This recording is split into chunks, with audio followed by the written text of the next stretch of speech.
Today is April the 28th. Today, Job's words are ended.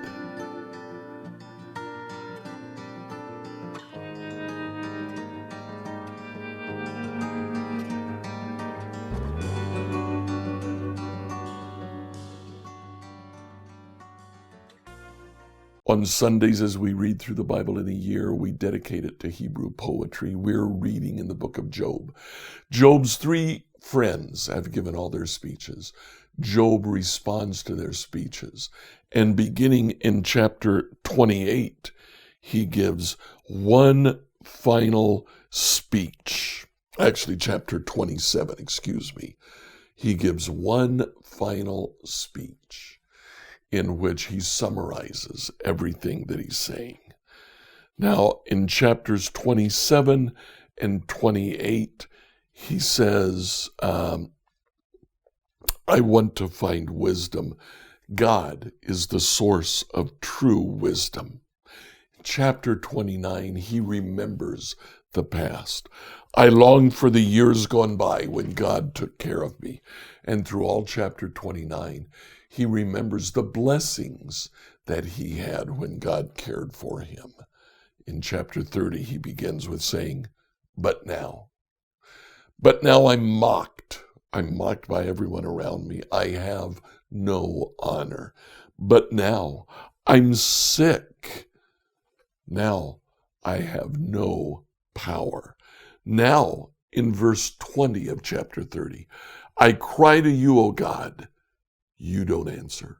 I stand before you, but you don't even look. This is the essence of what Job's complaint is. In chapter 31, he says one last time, I am innocent. He talks about what he has done, and more specifically, what he has not done. And when he comes to the end of that, chapter 31, verse 35, if only someone would listen to me. Look, I'll sign my name to my defense. Let the Almighty answer me. Let my accuser write out the charges against me. I would face the accusation proudly. I'd wear it like a crown. I'd tell him exactly what I've done. I'd come before him like a prince.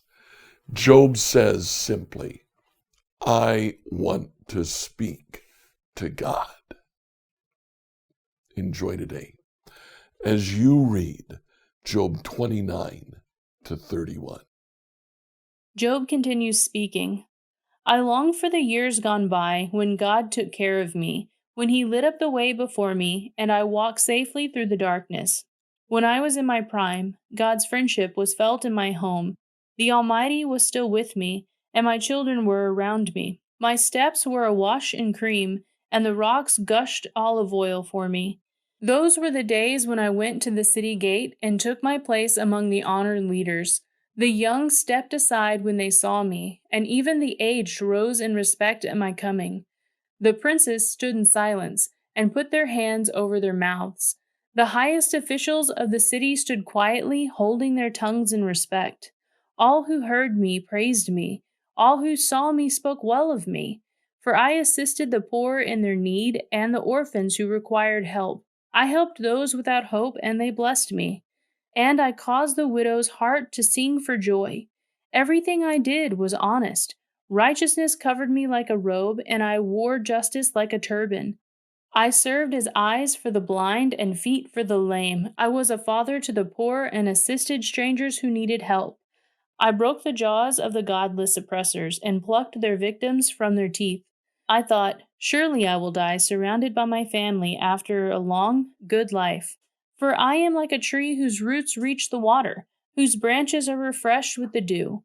New honors are constantly bestowed on me, and all my strength is continually renewed. Everyone listened to my advice. They were silent as they waited for me to speak. After I spoke, they had nothing to add, for my counsel satisfied them. They longed for me to speak as people long for rain. They drank my words like a refreshing spring rain. When they were discouraged, I smiled at them. My look of approval was precious to them.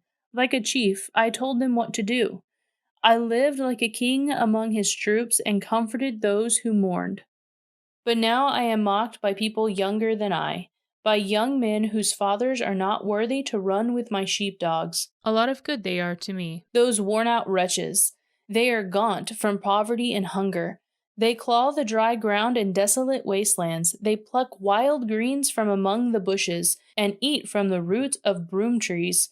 They are driven from human society, and people shout at them as if they were thieves. So now they live in frightening ravines, in caves, and among the rocks. They sound like animals howling among the bushes. Huddled together beneath the nettles, they are nameless fools, outcasts from society. And now they mock me with vulgar songs. They taunt me. They despise me and won't come near me, except to spit in my face. For God has cut my bowstring. He has humbled me, so they have thrown off all restraint. These outcasts oppose me to my face. They send me sprawling and lay traps in my path. They block my road and do everything they can to destroy me. They know I have no one to help me. They come at me from all directions. They jump on me when I am down. I live in terror now. My honor has blown away in the wind, and my prosperity has vanished like a cloud. And now my life seeps away. Depression haunts my days. At night my bones are filled with pain, which gnaws at me relentlessly.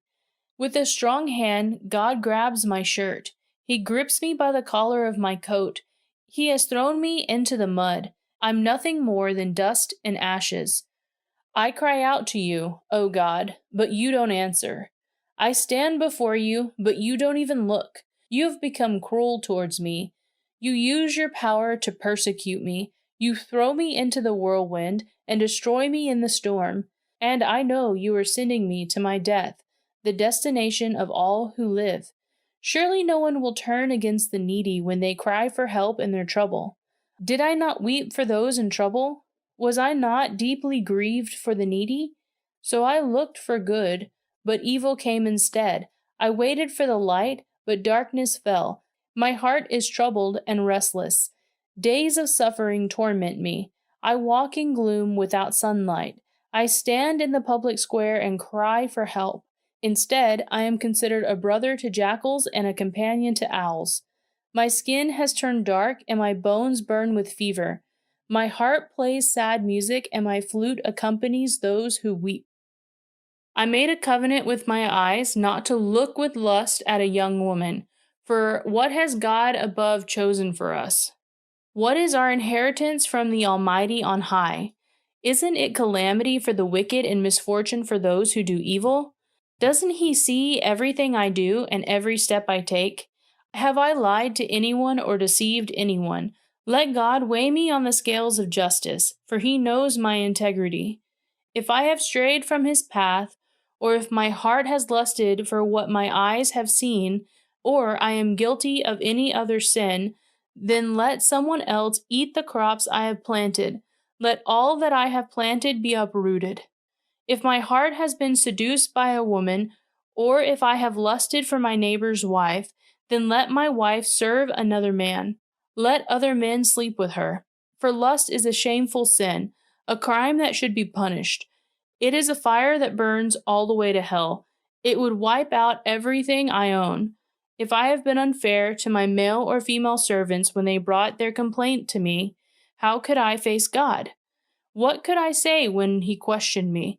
For God created both me and my servants. He created us both in the womb. Have I refused to help the poor or crushed the hopes of the widows? Have I been stingy with my food or refused to share it with orphans? No, from childhood I have cared for orphans like a father. And all my life I have cared for widows. Whenever I saw the homeless without clothes and the needy with nothing to wear, did they not praise me for providing wool clothing to keep them warm? If I raised my hand against an orphan, knowing the judges would take my side, then let my shoulder be wrenched out of place. Let my arm be torn from its socket. What would be better than facing God's judgment? For if the majesty of God opposes me, what hope is there? Have I put my trust in money or felt secure because of gold? Have I gloated about my wealth and all that I own? Have I looked at the sun shining in the skies, or the moon walking down its silver pathway, and been secretly enticed in my heart to throw kisses at them in worship? If so, I should be punished by the judges, for it would mean I had denied the God of heaven.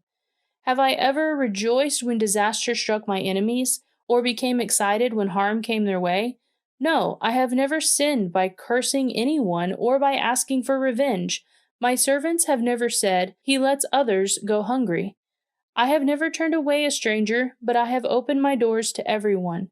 Have I tried to hide my sins like other people do, concealing my guilt in my heart? Have I feared the crowd or the contempt of the masses, so that I kept quiet and stayed indoors? If only someone would listen to me. Look, I will sign my name to my defense. Let the Almighty answer me. Let my accuser write out the charges against me.